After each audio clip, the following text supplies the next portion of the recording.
கபிலனை வந்து நீங்க கட்டி பிடிக்க மாட்டீங்க.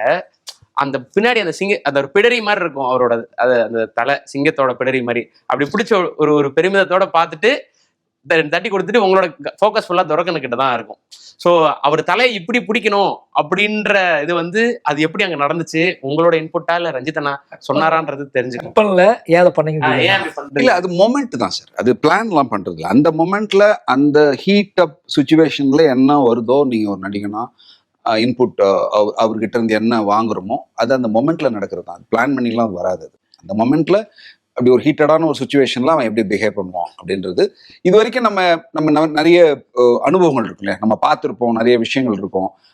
அதுல இருந்து வேற ஒன்னா இருக்கணும் அப்படிங்கிறது மட்டும்தான் நமக்கு இதா இருக்கும். யூஸ்வலா இருந்துடக்கூடாது அப்படின்னு நம்ம பிளான் பண்ணுவோம். ஆனா அந்த பிளான் பண்ணதை தாண்டி அந்த மொமெண்ட் நீங்க லைவா இல்லைன்னா அது நான் மட்டுமே பண்றதுன்னு ஒண்ணு கிடையாது. அவரு ஒண்ணு இருக்கு, அவர் வந்து அந்த பொசிஷனோட வந்து என்ன பாக்குற அந்த லுக் வந்து என்ன இன்ஸ்பயர் பண்ணும்.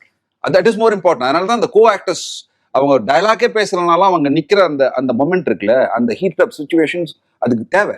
அந்த மொமெண்ட்ல ரஞ்சித் ஒண்ணு கொடுக்கறது, அது ரஞ்சித்தோட பார்வை எனக்கு வந்து இன்ஸ்பயர் ஆயிருக்கும். அந்த அப்படி பண்ணணும் அப்படின்னு சொல்லும் போது எங்கேயோ வந்து நமக்கு அது இன்ஸ்பயர் ஆகும். இது நான் பண்ணிட்டேன், நான் யோசிச்சேன், அதெல்லாம் ஒண்ணுமே கிடையாது. அந்த மொமெண்ட்ல நீங்க என்னவா இருக்கீங்க, எவ்வளவு நியூட்ரலா இருக்கீங்க, எவ்வளவு விஷயத்த உள்வாங்குறீங்க, அது அவர்கிட்ட இருந்து என்னவா வருது, இவர் என்ன கொடுக்குறாரு, எல்லாமே சேர்ந்ததுதான். அந்த ஸ்பார்க் வந்து அங்க வர்றதுதான். என்ன பத்தி நம்ம பிளான் பண்ணியிருப்போம், இப்படி எல்லாம் போகலாம்னு யோசிப்போம், அதை தாண்டி ஒண்ணு நடக்கும்ல, அது அந்த மொமெண்ட். எனக்கு வாத்தியார் நாங்க நாடகம்லாம் பண்ணிட்டு அவர் ரொம்ப குஷி ஆயிட்டாருன்னா அப்படி அப்படி புட்டிச்சு மொட்டாரம் ஒரு அடி அடிப்பார். முதுல உச்சிங்க விழும் அடி.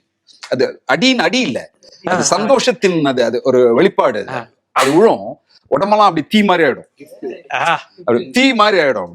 அப்படி அந்த அது வந்து வார்த்தைகளுக்கு எல்லாம் அப்பாற்பட்டது. முதல் அப்படிங்க அப்படின்னு போவாரு, அப்படியே திக்கு ஆயிடும். அது வந்து ஒரு மாசத்துக்கு ஓடும். அது அப்படியே பறக்கும், அது உடம்பெல்லாம். அது ஒரு மாதிரி அது இனம் புரியாத ஒரு இன்பம். அந்த இடத்துல நான் ரஞ்சித் கிட்ட ஒண்ணு சொன்னேன், அந்த முடிச்சுட்டு அந்த இது பண்ணிட்டு வர்ற இடம் இருக்குல்ல, அந்த இடத்துல நான் ஏதாவது டைலாக் வச்சுக்கலாமா அப்படின்னு கேட்டாப்ல. இல்லப்பா டைலாக் இல்லாம நம்ம பண்ணுவோம், வேணா வச்சுக்கலாம் அப்படி பண்ணது. அதுதான் நான் சொன்னேன்.